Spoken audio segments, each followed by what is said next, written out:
အားလုံးပဲမင်္ဂလာပါခင်ဗျာကျွန်တော်အကောင့်လေးကနေကြိုဆိုလိုက်ပါတယ်ကျွန်တော်ဟာအခုဆိုလို့ရှိရင်ဗီယက်နမ်နိုင်ငံရဲ့ဒါလက်မြို့လေးရဲ့အကြောင်းလေးကိုသမိုင်းအကျဉ်းလေးကိုကျွန်တော်ပြောပြပေးပါမယ်ခင်ဗျာဗီယက်နမ်နိုင်ငံသမိုင်းအစင်းစင်းကိုပြောရမယ်ဆိုလို့ရှိရင်ဒီနိုင်ငံလေးရဆိုလို့ရှိရင်ဒီမြို့လေးရဆိုလို့ရှိရင်ပြင်သစ်ကိုလိုနီခေတ်အတွင်းမှာပေါ့နော်သူတို့ကနွေရာသီရဲ့ပူပြင်းတဲ့ရာသီဥတုကိုသူတို့ကအန်တူဖို့အတွက်ကိုသူတို့ကအေးမြတဲ့နေရာဒေသစကန်တစ်ခုအနေနဲ့သူတို့ကတိဆောက်ဖို့အတွက်သူတို့လိုအပ်လာတဲ့အချိန်မှာ1893ခုနှစ်မှာကျွန်တော်တို့ပြင်သစ်ဆေးပညာရှင်ဒေါက်တာအလက်ဇန်ဒါယာဆန်ဆိုတဲ့သူကလန်ဗီယန်ကုန်းမြစ်ကိုသူကစတင်တွေ့ရှိခဲ့ပြီးတော့ဒီနေရာမှာသူတို့တွေဒီမြို့တေဖို့သူကစပြီးအကြံပေးခဲ့တာပေါ့နော်သူကဒီဒါလက်ဆိုတဲ့မြို့ဖြစ်ပေါ်လာတဲ့ဒီနာမည်ပေါ့နော်ဒီမြို့မြေဒါလက်ဆိုတာဘာကိုအခြေခံပြီးပေးတဲ့ဆိုတော့ပေါ့နော်သူကဒေသခံရဲ့လက်လူမျိုးစုများရဲ့ရေချိုးတဲ့စမ်းကြောင်းသူကရည်ရွယ်ခဲ့ပြီးတော့သူကဒါလက်ဆိုပြီးတော့သူကဒီမြို့ရဲ့နာမည်ကိုစပြီးတော့အခြေခံယူပြီးဒီမြို့နာမည်ဆင်းသက်လာတာဖြစ်တာပေါ့နော်ဒီမြို့ကိုစတင်တည်ထောင်ခဲ့ရတဲ့ခုနှစ်တည်းကတော့1900ခုနှစ်ပေါ့နော်1900ခုနှစ်ကနေ1914ခုနှစ်ထိကိုဒါတိဆောက်ခဲ့ရတာပေါ့နော်ဒီမြို့ကိုတိဆောက်ဖို့အတွက်ဆုံးဖြတ်ချက်ကိုကြတော့1899ခုနှစ်မှာသူကပြင်သစ်အုပ်ချုပ်ရေးမှူးချုပ်ပေါ်ဒူမာကနေပြီးတော့ဒလက်ကိုနားနေစကိုင်းမြို့အဖြစ်တိဆောက်ရန်သူကအတည်ပြုပေးခဲ့တာပေါ့နော်တိဆောက်ဖို့အခြေအနေပြုခဲ့တဲ့ကာလတွေကတော့အဲ့ဒလက်မြို့မှာကြတော့ခြေချောင်းအိမ်လေးတွေနဲ့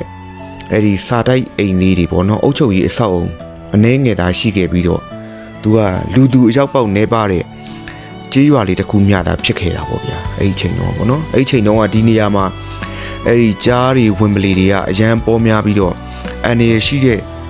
နေရာဒေသအဖြစ်မှတ်တမ်းဝင်ခဲ့ပါတယ်ခင်ဗျာသူကဒီမျိုးကိုတိဆောက်တဲ့အချိန်မှာပထမကမ္ဘာစစ်ကြောင့်သူတို့ကဖွံ့ဖြိုးတိုးတက်ရေးတွေရန်နာခဲ့ရတဲ့အချိန်မှာ1916ခုနှစ်မှာဒလက်မြို့ကိုတရားဝင်သူကတိဆောက်ခဲ့တာဖြစ်ပါတယ်ဒလက်မြို့ရဲ့အရေးပါတဲ့လမ်းတွေကို1914ခုနှစ်မှာ